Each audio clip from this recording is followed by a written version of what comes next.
Arren bier emanen du sententzia pizuia, elgarreki pena diten infernuko garrian, sekulako zuian eta ezein pausu gabian. Orok, otai, onza pensaz zer den irabazia.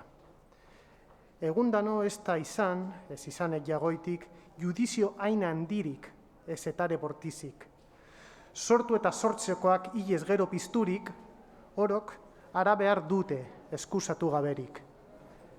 Aniz gauza behar dira judizio handian, juileak duien potestate parte ororen gainean.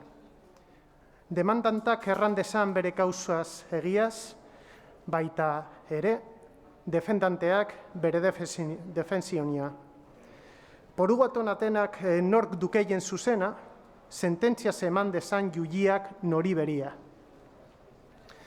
Egun hartan, juile date mundu ororen jabia, baitu ororen gainean potestate handia. Akusari bera date eta konsientzia bekatu oro publikoki ageriko da orduian. Bekatoren kontra date orduian mundu guzia, zeren dute ofenditu haien kresalia. Ordu hartan, isil dauke triste bekatoria, orotarik zerraturik daude pausu guziak. Juile jauna iraturik egonen da gainetik, irestera apaindurik infernu azpitik.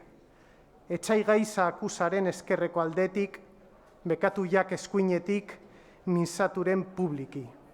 Ire kontra, ebengituk, erorrek eginik, gaizkienik kontra date konsientzia barnetik.